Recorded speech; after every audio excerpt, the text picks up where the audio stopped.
Hello guys, তো অনেকদিন পরে এলাম একটা চিকেনের রেসিপি নিয়ে। আর চিকেনটা ভালো করে ধুয়ে নিয়ে দই মাখিয়ে দিয়েছি। আর এখানে দেখো পেঁয়াজ বেশ ভালো করে কুচি কুচি করে নিয়েছি। আর এখানে দেখো শুকনো লঙ্কা, কাজু আর পোস্ত ভালো করে ভেজে নিয়েছি।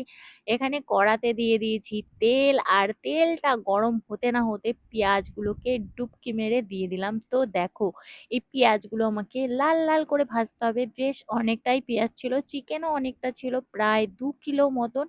তো এটাকে আমি ভেজে নিয়ে তারপরে এটাকে আমি হাফ পেস্ট করতে হবে। তো আমার ভাজা দেখতে পাচ্ছ লাল লাল করে মোটামুটি হয়ে গেছে হালকা হালকা। তো এবার আমি হাফ মতন তুলে নিলাম আর এটাকে পেস্ট করব। আর এখানে দেখো এর মধ্যে আমি দিয়ে দেবো আদা রসুনের পেস্ট। তো এখানে দেখো করে রেখেছিলাম আদা রসুনের পেস্ট, আর আমি সেটা দিয়ে দিলাম। আর আজকের আমি বলতে গেলে পুরো মশলা, গুঁড়ো মশলা একদম ইউজ করিনি। আবার একদম যে একদমই না তা নয়, একটু হালকা ইউজ করেছি, যতটা পেরেছি নিজে মশলা করে ইউজ করেছি। তো এখানে দিয়ে দিলাম লাল লাল টমেটো। তো এটা কষা হয়ে গেলে তারপরে দিয়ে দিলাম স্বাদ মতো নুন।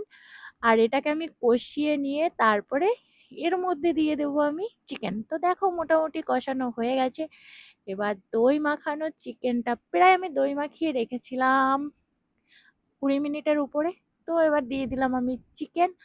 আর চিকেনটা দিয়ে এবার আমাকে এটাকে এদিক ওদিক করে নেড়ে চেড়ে তারপরে আমাকে কষিয়ে নিতে হবে। আর এটা আমার কষাতে ভীষণ অসুবিধা হচ্ছিল, যেহেতু হাতটা একটু সমস্যা, ব্যথা করছিল, তো সেই কারণে অসুবিধা হচ্ছিল ভীষণভাবে নাড়াচাড়া করতে। কিন্তু যাই হোক কষিয়ে নিলাম। আর এখানে অনেকটাই চিকেন ছিল। তারপরে দিয়ে দিলাম একটু লাল লাল শুকনো লঙ্কার গুঁড়ো। অল্পই দিয়েছি কিন্তু অনেকটা দেখাচ্ছে, জানি না কেন। তো যাই হোক এটাকে দিয়ে এবার আবার কিছুক্ষণ আমি কষিয়ে নেব। আর এটা দেখতে পাচ্ছ তোমরা অনেকটাই কষানো হয়ে গেছে, আর অনেকটা মানে 60% হয়ে গেছে। তারপরে আমি বাকি সব মশলা দিয়ে আবার কষাতে শুরু করলাম। তো এখানে দেখো আমি তারপরে আরো কিছুক্ষণ কষিয়ে নিচ্ছি। এরপরে আমি দিয়ে দেব যে পেস্ট করে রেখেছিলাম কাজু, পোস্ত, তারপরে বাদাম, সেই পেস্টটা দিয়ে একটু জিরের গুঁড়ো দিয়ে দিলাম। আর জিরের গুঁড়োটাও আমি বাড়িতেই রেডি করি, নিজে ভেজে নিয়ে তারপরে মিক্সিতে গুঁড়ো করে নিই। তো এখানে দেখো মোটামুটি সবটাই দেওয়া হয়ে গেল। এবার আমি এটাকে ভালো করে কষিয়ে নেব। তো মাংসের মেন প্রসেস হলো কষানো। আমার মনে হয় যদি মাংসটা ঠিকঠাক করে কষানো হয় তো অটোমেটিক টেস্টি হয়ে যায় আমার মনে হয়। তোমাদের কি মনে হয় কমেন্ট করে জানিও। তো এটাকে আমি বেশ, আর এটা কষা কষাই হবে, একদম মাখা মাখা। তো দেখতে পাচ্ছ আমি মশলা যা দিয়েছি তাতেই মনে হচ্ছে এটা রেডি হয়ে গেছে, কিন্তু না, আরেকটু কষিয়ে নিয়ে আমি একটু হালকা জল দিয়ে দেবো। আর দেখো এখানে বুঝতে পারছো কষানো হয়ে গেছে, যেহেতু পুরো মশলা কষে যাওয়ার পরে না তেলটা অটোমেটিক ছেড়ে দেয়, মানে তেলটা ভাসা ভাসা দেখা যায়। তো সেরকম মনে হচ্ছে কি না তোমাদের বলো। তো এখানে দেখো মোটামুটি সেরকম একটা প্রসেসিং হয়ে যাওয়ার পরে আমি একটুখানি জল দিয়ে দিলাম, আরেকটু জল মনে হচ্ছিল দিতে হবে।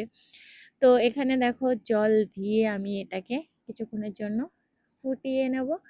তারপরে আবার আসছি। তো দেখো কিছুক্ষণ হয়ে গেছে, ফুটে গেছে, আর দেখো তেলটা কিভাবে উঠেছে। তো মাংস যখনই দেখবে ঠিকঠাক ভাবে কষানো হয়েছে তখনই এইরকম একটা উপরে তেল ভেসে উঠবে। তো এখানে দেখতে পাচ্ছ কত সুন্দরভাবে তেলটা ভেসে উঠেছে, বেশ অন্যরকম কালারটা এসেছে। তোমাদের কেমন লাগলো কালারটা দেখে? কি জিভে জল এসছে? জল আসলে অবশ্যই কমেন্ট করো, ঠিক আছে? আর জল না আসলে কমেন্ট করতে হবে না। তো আমার তো মানে এরকম ধরনের চিকেন ভীষণ ভালো লাগে। তোমাদের কেমন লাগে জানিও। আর দেখতে পাচ্ছ বেশ ভালোই।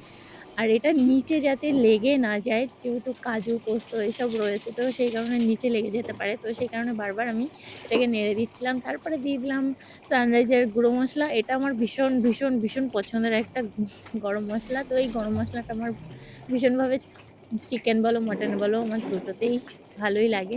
তো আমি দিয়ে দিলাম মশলা, আরেকটুখানি ফুটিয়ে নিয়ে নাড়িয়ে চাড়িয়ে আমি এটা মোটামুটি রেডি হয়েই এসেছে। আর কিছুক্ষণ বাকি।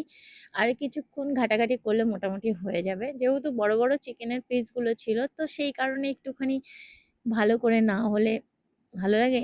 তারপরে আমি দিয়ে দিলাম একটুখানি বাটার, যেহেতু আমি এখানে ঘি ইউজ করতাম কিন্তু ঘিটা ছিল না, সেই কারণে একটু বাটার দিয়ে দিলাম। ঘরে বাটার ছিল, সেটাই মনে হলো এটাই দিয়ে দিই। আর কালারটা দেখো, জাস্ট ওয়াও! তোমাদের কেমন মনে হচ্ছে কালারটা দেখে? কমেন্ট করে অবশ্যই জানিও। আমার চিকেন মোটামুটি রেডি হয়ে গেছে। তোমাদের কেমন লাগলো কমেন্ট করে জানিও। আর সবাই ভালো থেকো। মনে হলে রেসিপিটা ট্রাই করতে পারো। চলো টাটা, বাই বাই।